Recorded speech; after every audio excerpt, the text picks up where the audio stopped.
If you couldn't tell by the title, this episode is absolutely for the girls. Welcome back to the Wellness Big Sis podcast. I'm your host, Dr. Kelsey Vick, a board certified orthopedic doctor of physical therapy, and then also the owner of the Ella Wellness Sisterhood.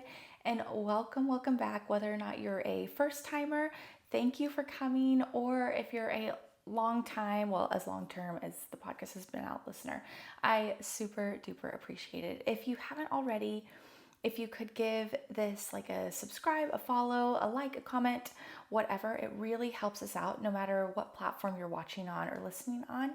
We are on Spotify, Apple, and then also if you're more of a visual learner and like to watch me just talk with my hands, we are also on YouTube. So thank you guys. Just at the start of before this episode, it has meant the world to me to see every new follower, every new comment, every new review. So I just super duper appreciate it and it really helps me. So a little bit of a background. I guess this one's not just for the girls because I do feel like that boys and partners and everyone needs to understand the menstrual cycle so that we can better sort of understand what's going on in our friends' lives, in our families' lives, in our sisters, in our partners, whoever it is, like spouses. I just feel like it is actually good for all of us to understand it. But it has helped me so much understanding my own cycle and how my body and how my hormones help to kind of create who I am, right?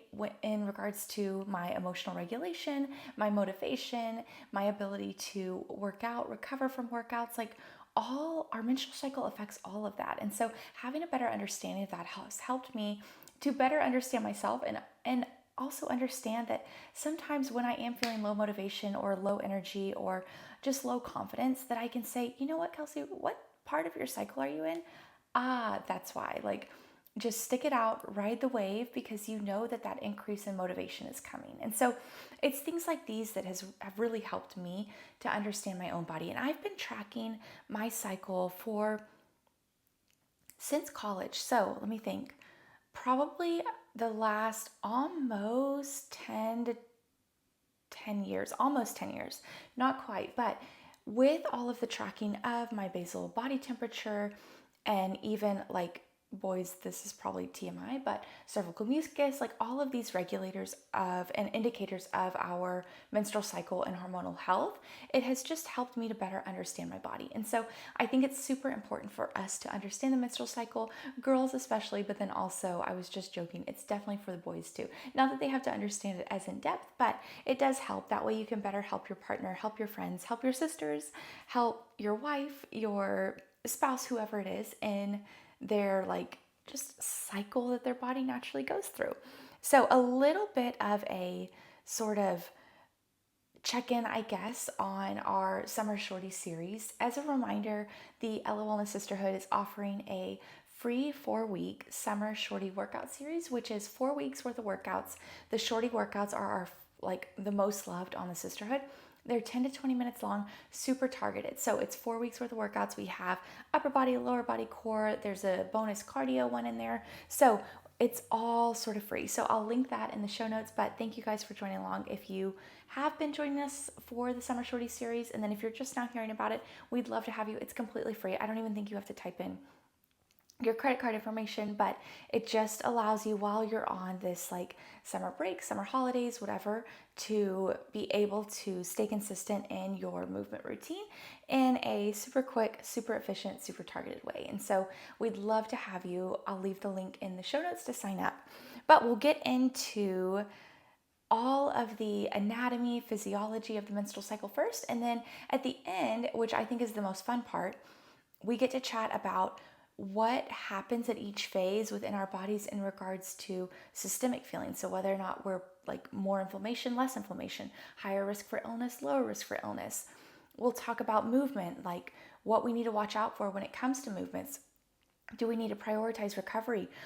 Which we always do, I guess that's the answer to that question. But how well is our body able to recover? Like how much more are we going to have to put an emphasis on recovery because our body is in this pro-inflammatory state? What about our mental health and our motivation levels and our ability to regulate blood sugar levels? All of that is affected by our menstrual cycle. And so knowing about that and understanding the science behind it and the hormonal release and all of that can help cue us into our bodies and understand ourselves a little bit better, rather than just being like, oh my gosh, Kelsey's hangry because she like hasn't eaten in a while. Well, if I had my lunch and breakfast at the same times and I'm still hungry, maybe it's because my blood sugar is not as regulated during a certain time in my cycle, which is totally true. And then I might have more cravings. And so it allows you to give a little bit of grace to yourself and a grace to others who are also on this sort of menstrual cycle. All of the women who have the female anatomy that allows for us to go through this 28-day typically cycle. So we'll first dive into the physiology, because we do need to understand and know, because I do think it helps to really just solidify why this matters. And when I was learning about the menstrual cycle, it confused me, because a lot of the time they give words like follicular phase, luteal phase, proliferation, secretory phase, ovulation, menstruation, and it's all sort of jumbled together, where no matter, depending on the resource you look at, depends on the phases. So there's not a consistent phasing amongst medical professionals, amongst fitness professionals, amongst just people in general who use the menstrual cycle in their day-to-day lives. And so it took me a while to sort of categorize it in my own brain so that I'm better able to understand it and then also educate you guys. And so we'll dive into both the phases for the uterus and then also the phases for the ovaries, which I feel like that's the distinction that is not always made when you're researching this. And so when we talk about follicular, when we talk about luteal, when we talk about secretory phase or proliferative phase, we're actually sort of talking about two separate phases that run simultaneously together, if that makes sense. So one of those word groupings, we're talking about the uterine phases, and then the other grouping we're talking about the ovarian phases. And so I'll try and make that clear in these explanations. That way it doesn't confuse you guys as well, because it was always hard for it to stick in my brain, but it's because so many different professionals utilize so many different terminologies, all right, but it's harder for me to grasp it when you're switching things. And if the proliferative phase is the same as the follicular phase or whatever, it's like, how does that ever make sense? And it wasn't until you dive into the research a little bit that you see that, oh, okay, that's what they mean for the uterine phases, and then the other categories are what they mean for the ovaries. So I hope that makes sense. But we'll start off with the uterus and all we need to know about the uterine lining building up and sort of shedding off during our periods. So the first phase for the uterus is the menstrual phase. So this is where we have low estrogen, low progesterone, and it is the shedding of the top layer of our uterus. So it's that uterine lining, and they say the top layer, it's the one that's like closest to the center. But that is that menstrual phase for the uterus. Then we talk about the proliferative phase. So this again is talking about the uterus, but it is where we have estrogen rising, helping to build up that uterine lining for implantation, for fertilization, for sort of supporting that egg when that implantation occurs. And so that is the proliferative phase. Proliferative, like we're proliferating that uterine lining to be thick, to be nutritious, to be the right environment for implantation and pregnancy. If that doesn't happen, then we have the cycle kind of starts all over again. But we have that secretory phase next, and that is when progesterone rises, the uterine lining stops building, and we have it sort of preparing even more for implantation.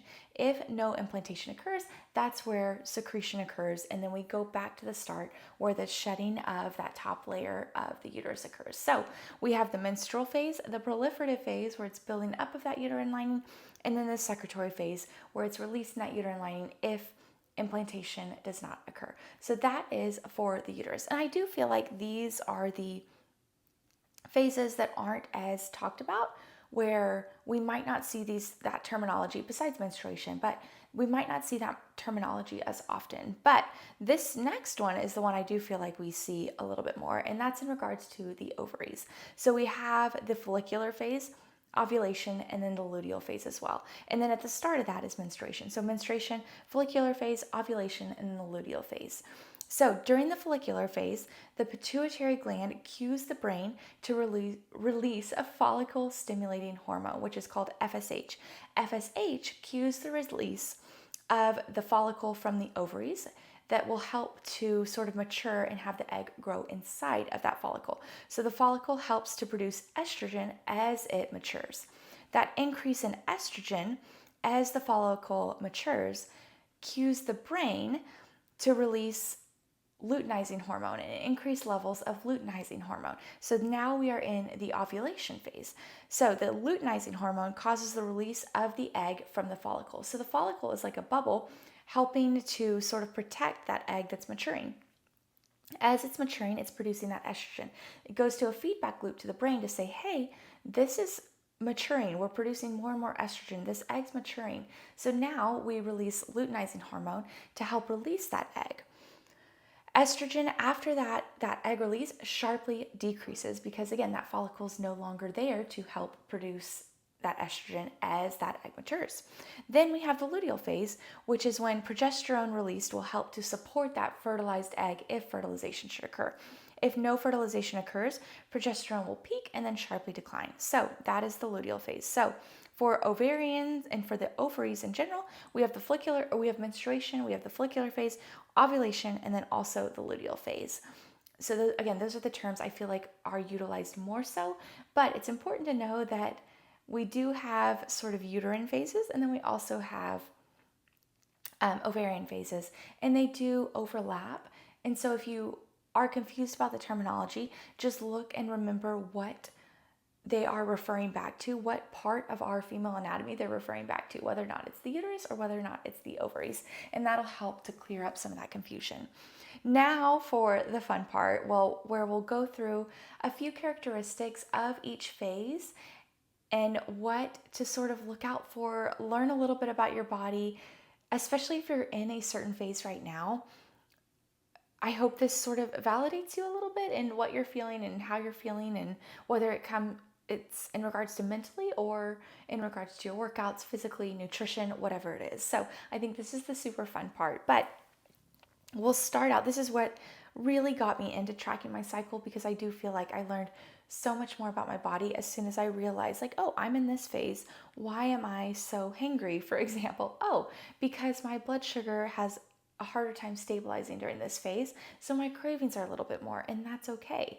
I just have to understand that and realize that it's not like some sort of wacky thing that my body is doing, or that I feel like the lack of knowing that also feeds into it, where I might reach for more of those cravings, not knowing that it's because my blood sugar has more trouble stabilizing at this phase, where in reality, if I'm like really craving a sweet, maybe I just reach for food or hydration, or sorry, not food, fruit or hydration or something to help curb that sweetness craving a little bit. So we'll start out with the menstrual phase, and which is, I'm going to say the follicular phase part 1. So the menstrual phase in regards to the uterus, and then the follicular phase in regards to the ovaries. And again, I'm going to try and categorize it because that helps it in my brain, and I hope it helps you guys make a little bit more sense of such a confusing topic. But systemically, there is a decline in progesterone in this phase, which cues an inflammatory response throughout. And we also have a decrease in white blood cell count, which means we have an increased risk for certain illnesses. Fueling wise, we do have poor blood sugar regulation, which is why the cravings thing was coming to mind. And so we can expect a change in appetite with this phase. And again, this corresponds to like day 1-ish or so. This first part of the phase is about like day 1 through 7-ish is kind of the estimation. And again, that's more on a 28-day schedule, where if your periods are a little longer, if they're a little shorter, it might vary for that. But this is about day 1 through 7. So fueling, we have poor blood sugar regulation and a change in appetite. For movement, recovery might take longer because we do have increased inflammatory levels within our body. Muscle activation might also be more challenging, again, because that increased inflammation. And so this is where those neuromuscular warm-ups really come into play, to where we're really priming our muscles before we start to load them. That way we're reducing our risk for injury, but then also helping to increase the efficiency of our workouts by actually prepping and priming those muscles. We also can utilize exercise to help with that inflammation, because exercise has antioxidant and anti-inflammatory properties within it. And then it also helps our mood as well, where there's some endorphin releases, because a lot of the time during this phase, we just feel sort of blah. So mentally, this, I guess, is the gold star for days 1 through 7 for us, but we have improved cognitive abilities, which again, I will take the silver linings where I can, especially in days 1 through 7 when I'm not necessarily feeling all that motivated, great, beautiful, like fit, athletic, really, I just feel blah, right? So we'll move to the next one, which is the proliferative phase for that uterine lining, and then I'm calling it sort of follicular phase 2 for the ovaries. But systemically, we have, this is like the gold, like this is where you want to live for the entire 28 days, right? This is where things just start to feel like they're firing on all cylinders. You feel 110%. Your workouts feel great. Your body, you don't feel as bloated. You don't feel as much inflammation. Like you're just feeling solid. And so I love that it comes after like a very challenging time in days 1 through 7, right? And so this proliferative phase, or the follicular phase part 2, corresponds to about days 7 through 14, right before ovulation occurs. Typically, again, assuming a 28-day cycle, this can totally vary. It is not set in stone, but just to give you guys an idea on the days that I'm talking about. But systemically, we expect the lowest blood pressure, which low is typically good, right? It means that our heart is efficient at pumping blood throughout the body, and so it's typically good.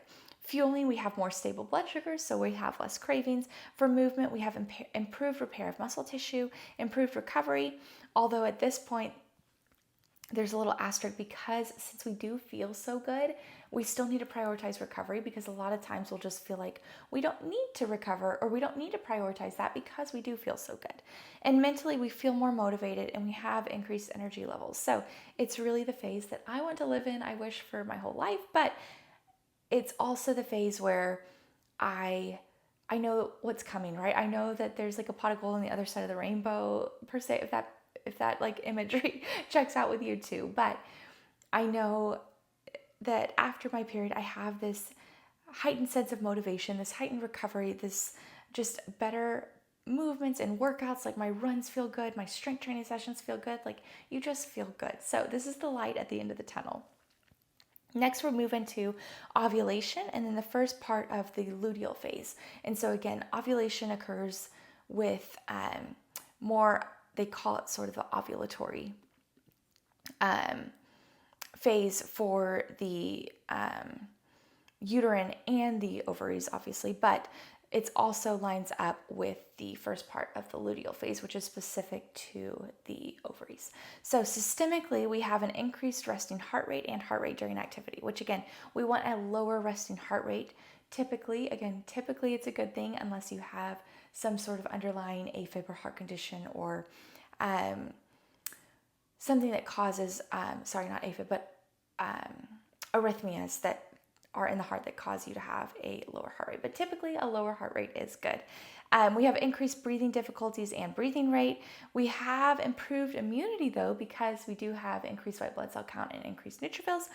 And then we also have an elevated body temp.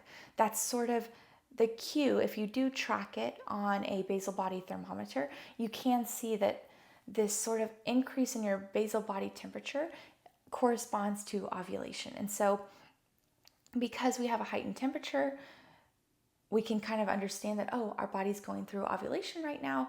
And then keeping in mind that our natural like baseline body temperature is a little bit elevated. So that comes into play with movement, especially with exercising in the heat, where we have to be extra cautious because our baseline temperature is elevated. So the heat might just affect us a little bit more. We also have when we sleep, we want our temperature to decrease. And so with this elevated basal body temperature, we might have more difficulty sleeping. So if you ever struggle with insomnia or just feeling like you're having difficulty getting to sleep in this phase, again, it's sort of validating and like, okay, this is what my hormones are meant to do. This is what's happening in my body. It's okay if it takes me a little longer to get to sleep. I don't have to beat myself up about it.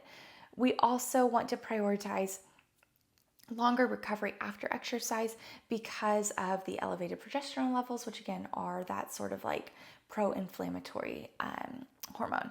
Fueling wise, we want to focus on hydration again because as with that elevated basal body temperature, exercise in the heat, we might sweat off a little bit more. We might just lose a lot more of that fluid because it's trying to cool us. So hydration, super important.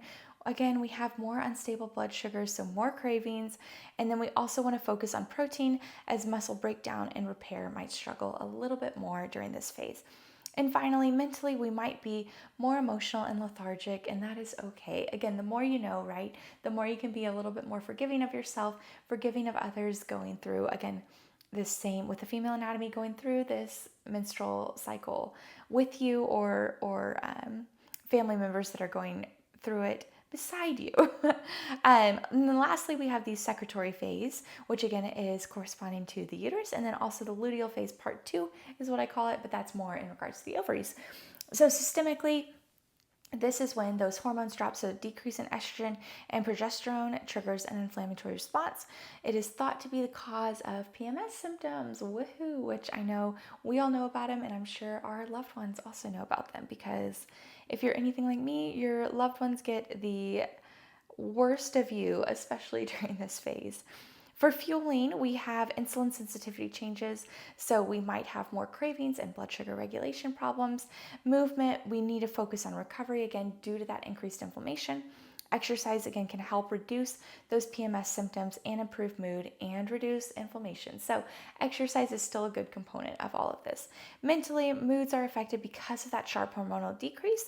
Lower estrogen and progesterone can affect our sleep. So again, in this phase, we might have some of those sort of sleep difficulties, especially falling and staying asleep. And so expect sort of poor concentration, poor focus because of that poor sleep. So that is sort of what got me into cycle tracking and menstrual cycle tracking, and something that I think is super cool because I do feel like I am more forgiving of myself throughout my menstrual cycle, and knowing what my body's going through and knowing that there is light at the end of the tunnel. Like there will be a phase where I am more motivated, I am more confident, I am feeling better in my workouts. But if I do a workout and I'm just feeling like blah, I can go back and think, okay, what phase am I in my cycle? Is that affecting this workout? And realizing that it's not that I've made a step back. It's just that my body might not feel as good. It might not be recovering as good. It might not be activating those muscles as good as during that like initial part of the follicular phase, or into that follicular phase and proliferative phase. So I think it's super fun. I think it's super important, and I hope you guys learned something. I wanted to do a little bit of how I track it. So I use the Aura Ring primarily now. Previously, which this does basal body temperature, and I have at one point in time tracked it with a basal body thermometer. And so when I first got my Aura Ring, I would track it with both just to make sure they're lining up. And now I've realized like they lined up perfectly, and so now I've really tossed the basal body thermometer and I just use my Aura Ring to help track. A few apps that I use, I like the FEMM app, F-E-M-M, Fitter, F-I-T-R, which is created by a lot of experts in the field. So OBGYNs, just women's health practitioners, just hormonal health experts, different people who understand the female body. And that's where I got a lot of my research on what movements to do, what foods to do. So the Fitter app, F-I-T-R, is super cool because it also tells you what foods you might want to eat in this certain phase, or what you should prioritize when it comes to vitamins, supplements, things like that. So it's super, I like that one. But yeah, right now I currently just use the Aura Ring. I like the FEMM, F-E-M-M, because it can track other symptoms. So like poor sleep, headache, like cramping. You can just sort of start to piece together what your body goes through, like boobs hurting, just all of those sorts of things. And you can also track like whether it can also help you when if you want to get pregnant versus if you don't want to get pregnant. So it can say like, hey, you're in this phase where if you want to get pregnant, now might be a good time to try. Or hey, if you do not want to get pregnant, this is the time to avoid sex. So it can give you sort of an indication. Again, not a foolproof method, but at least it can tell you and sort of guide you in those decisions. And then you can also track sex on that app too, to say, okay, is this okay? Or that way you can look back and see like, oh, okay, this is, if I am trying to get pregnant, this is the day versus, just so you have better metrics surrounding that. And then a final note too, because I do know that a lot of people, like this question will come up, but how does birth control affect my cycle? And so birth control, there's two different types. And again, I had to do some research on the science behind this. And again, a pharmacist, someone who's more in tune to this might be a better resource to have on the podcast. So if you guys know anyone, I would love to have them on and just chat with them about this, because I only had to do it through my own research. So I'll tell you guys what I found. But there is the combined oral contraceptive pill, the COCP, which is combined high levels of estrogen and progesterone that works to prevent the maturation and release of the egg. Progesterone thickens the cervical mucus to prevent the sperm from traveling to fertilize the egg. And then lastly, the uterine lining is thinned so as not to support the fertilization of the egg. So it targets sort of both. Then there's the progesterone only pill, the POP, which thickens the mucus in the cervix to prevent the sperm from traveling to the egg to be fertilized. Some versions can also keep progesterone high to prevent full maturation of the egg. So with birth control, the cycle will obviously be affected, right? And so what we learned today was more in regards to a cycle not affected by birth control, not affected by any sort of device. It's just assuming a typical 21 to 35 day cycle, which is the sort of average, like the safe range for a cycle.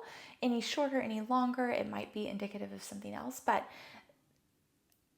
birth control pills will affect it. And so understanding what the hormonal release while you're on birth control can and how that can affect your symptoms. So going back through this episode, and I'll link the blog post, that way you're like, okay, if progesterone is high for me and my uterine lining is not thickening, what can I expect, and sort of problem solving that way, or talking to your doctor to see like, okay, I'm feeling this while I'm on the pill, or while I have this certain device, what does that mean in regards to how I'm feeling emotionally, how I'm feeling physically, my muscle recovery, all of that. So PMS symptoms, mood swings, because I know that's super common, weight gain, I know all of those things are super common and more negative side effects of being on that pill. But I encourage you to sort of see your options, I guess, because I know that I feel like I am super blessed that I had never had irregular periods. I had never had a reason to seek out alternative methods in regulating my periods,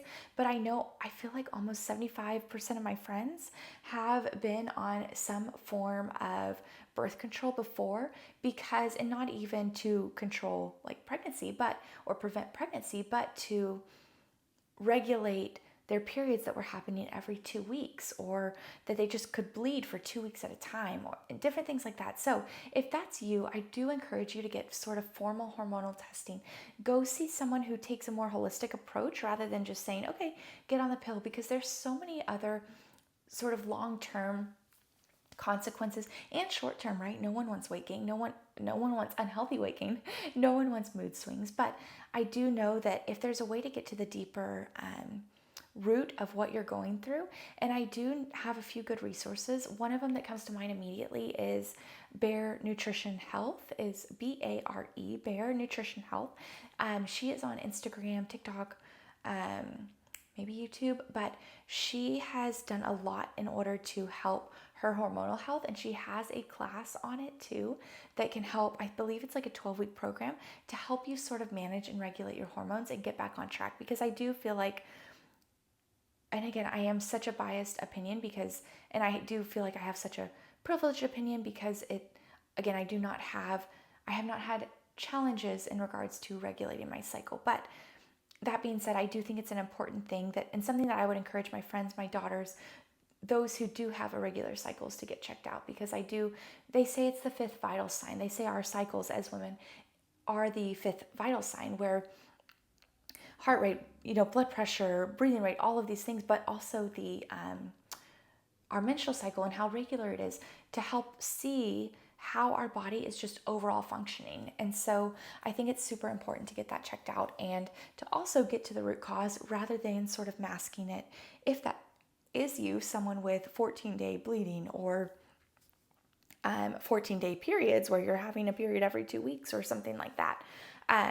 So again, I'm not the professional on that at all, but I definitely think that the more people I talk to, the more people that learn about it, the more they recommend also just trying to find the root cause. And so I encourage you guys to check her out if you would like just some more information. And again, she shares all kinds of free information, and it's just wonderful, especially because she's been through that too, and she's worked really, really hard to overcome those challenges and like learn more about her body for the sake of her long-term hormonal health. So that is the pill. I do want to do like a little series on this because there are so many other parts of my life that I structure based on my cycle. So things like planning out my month, how productive I am, my workouts, how hard I'm going to go during those workouts, my sleep, like making sure I'm getting quality sleep, because I know that there's going to be a time coming when I'm not getting this quality sleep. So I want to go through each of those sort of segments individually too, and how I've learned about my body in hopes that you will also start to pick up more patterns in your own body, because I do feel like, again, it has significantly helped me to know more about my own menstrual cycle and be able to track for years and years and years to really better understand my body. Like, it was just a huge eye-opening for me when I was like, oh, this is why I sleep so poorly leading up to my cycle, or this is why I feel absolutely like a superstar on this run compared to 3 days later when I'm just feeling very lethargic and very sluggish because my muscles aren't activating as well, or because I'm not recovering as well because of the inflammation within my body. So I hope you guys enjoyed this episode. I hope you learned something. I will leave a link to the blog post that has it all in sort of written form. But again, I hope you guys like this episode, because the menstrual cycle is one of those that's sort of a little sneaky key to understanding and learning more about our bodies, which is what I am all about. And so stay tuned for a few more episodes on this, and again, more to come, because the menstrual cycle is so confusing and so deep that it's hard to cover in just one episode. But I hope this gives you a good foundation and gives you just some solid sort of learning points and takeaways that you can apply to the rest of your week, the rest of your month, the rest of your life, right? So thank you guys so much for tuning in again to this episode, and I'll see you guys again on the next Wellness Big Sis podcast.